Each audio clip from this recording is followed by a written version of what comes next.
If it doesn't make me money, then I don't do it. People say I have a picture-perfect life, and I do. If they're not talking about you, then you're not relevant.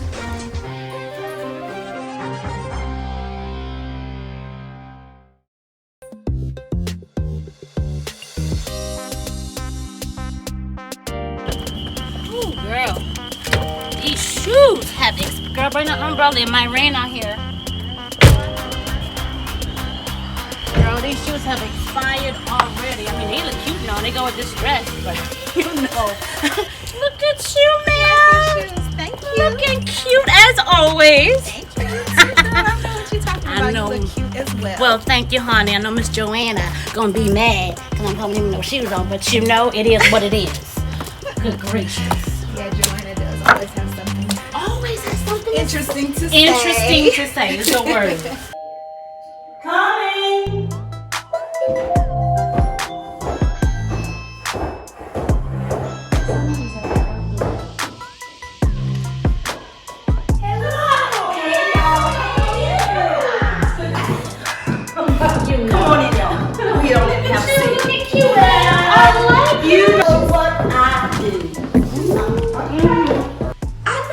Did not come up in my house with no shoes on her feet. Tamar, how many of these impromptu meetings is your husband Caiaphas going to call? I mean, he's been dragging our husbands, the members of the Sanhedrin, out of our homes at all hours of the night. They have other things to do, Tamar. Okay. Business, for one thing. My husband makes a lot of money around the Passover with all the travelers needing money changed to the temple coin. My husband is the chief high priest here. Do you or your husbands question his authority? No. Ugh, I cannot stand Tamar. She really gets on my nerves. Boo-boo. Darling, he does seem to be botching this whole Jesus of Nazareth affair. Nay, another word, Joanna. It's the disciples of Jesus that are going around telling this story that he rose from the dead. Something had to be done. My husband says that your husband certainly used enough of the temple treasury on this whole affair, paying off Judas Iscariot to betray him, bribing the Romans. And how about dragging our husbands out of their beds to have that trial in the middle of the night? Yeah, and then they had to stand around all morning while this Jesus was on trial, trying to keep the crowd whipped up, getting them to scream for his crucifixion. That was no easy task since many of the people in the crowd had witnessed his miracles. My husband lost a whole day of business. Pretty inconvenient. Hold up. These girls done forgot who my husband is. And Joanna got the nerve to talk. We all know that her husband is a whole convicted felon. Boop. I know they're talking about me and my husband, but you know what? I don't care. He married for love. After all, he signed the prenup. And if they're not talking about you, then you're not relevant. Besides, the only person who can judge me is God. And the last I checked, he seemed to be pretty impressed. You know what? You may not be able to get all that you want, but I can. Well, it was necessary. Your husbands are members of the Sanhedrin, right? So it's their duty to put their good of the Jewish nation above their businesses, no matter how inconvenient. Ah, fix your face. They're just jealous. My life is beautiful. I live well. I don't have to work. My husband buys me gifts all the time. But I want more. More for myself, more for my family. And these little meetings are a waste of time and my money. What are you talking about? This isn't some national crisis. It's one man. One. Exactly. That's why Caiaphas said it's better for one man to die than the whole Jewish nation to perish. That Jesus of Nazareth was a menace to us all. He had to be dealt with. He had to die. What he should have done was kept his place over there in Galilee as a carpenter and not involved himself with matters that pertains to his betters. What is this meeting about tonight? Oh, Miss Tardy to the party. This is about stopping the resurrection rumors. Excuse you.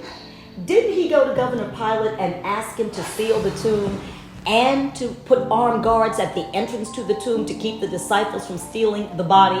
I mean, who does that? He did. And my husband says that he played right into the hands of the Christians by doing that. It actually strengthened their case for the resurrection. Posting guards destroyed the story that the disciples stole him away.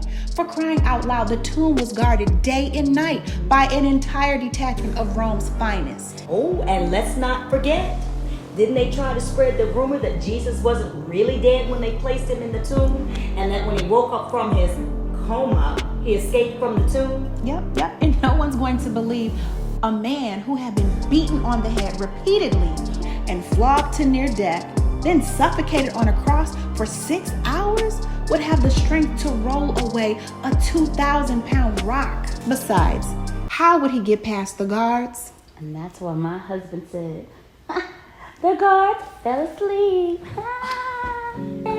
Fell asleep, girl, bye. Yes, Joanna. People are not going to believe that. There isn't a person in Jerusalem who's going to believe that these highly trained Roman guards, now get this, all fell asleep all at once.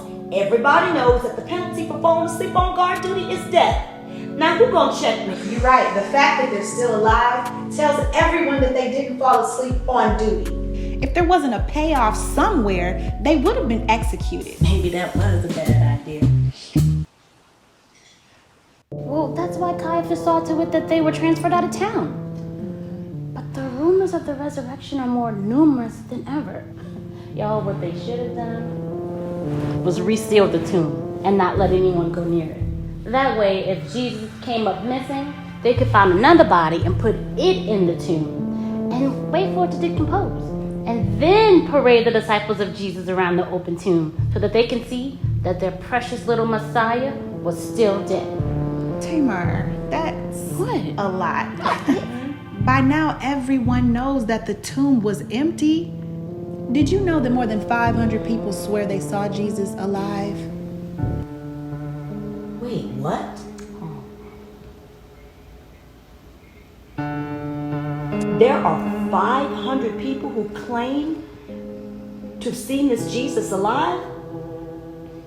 I don't know, y'all, but that seems like a lot of Joanna. people to me. Joanna, I'm just they saying. are arresting the witnesses. I mean, those unschooled disciples of his. Caiaphas said that flogging will shut him up. My husband is upset that 2 of our own have defected, Joseph of Arimathea and Nicodemus. And you know, I know both of them and their wives. They're good men. They're reliable men. Maybe there is something to all of this. Nicodemus, reliable, girl, bye. I mean, he was caught sneaking around with Jesus and then had the nerve to defend Jesus' actions to the Sanhedrin. And Joseph, volunteering his tomb, traitors. Tamar, has it ever occurred to you that maybe they know something that we don't? Maybe he really did come back from the dead. I mean, Lazarus did. We all know that. It's just ludicrous. I mean, the only way that Jesus could have risen from the dead is if he was God himself. And that whole story about Lazarus, that was a fraud. I don't think so. I don't think so. You know, I know Martha. We go way back. And if she says that her brother was dead, then he was dead. Jesus couldn't possibly be God. If he was God, he would have recognized the authority of the rabbis and the Jews. If he was God, he would have asked Caiaphas to help him and his disciples know the finer points of the law. And if he was God, he would have asked permission before he came riding into Jerusalem on the Sunday before the Passover. Thank you. Yeah, no, Tamar, you have a point there. Thank She you. does, Joanna. She has a point. That was such a disaster. I mean, my husband says the only reason the crowd was so excited was because the true Messiah was predicted to ride into Jerusalem on a donkey. Look, y'all, I was there. Oh, I was there. The streets were lined with adults and children shouting Hosanna and laying down palm branches. Right. Jesus looked kingly, royal even. Royal on a donkey? Look even poor, even. No, he did not look very royal. Not when he was in the temple turning over tables. We lost more money than my husband and I care to count, thanks to his little temple tantrum. Dinah gets on my nerves. She's siding with me sometimes, then she's siding with Tamar. Girl, whose side are you on? We cannot have this going on here. Herod or the Romans will not allow this kind of nonsense here in Jerusalem. If our husbands can't get this whole Jesus thing under control, we're going to lose our temple. And if we lose our temple, then my husband won't be nothing more than another Jew. Nah, that can't happen. I mean, hair, nails, I like this lifestyle. We're going to have to come up with another rumor or something. Yeah. I feel you there, Tamar. I'm not trying to lose out on my luxuries in life either. But is that what this is all about? Power? Position? Prestige? No. It better not be. Because if this Jesus has really risen from the dead, y'all think about it. Our husbands have killed the Son of God. Jesus, if you're real, then fix it. And fix it now.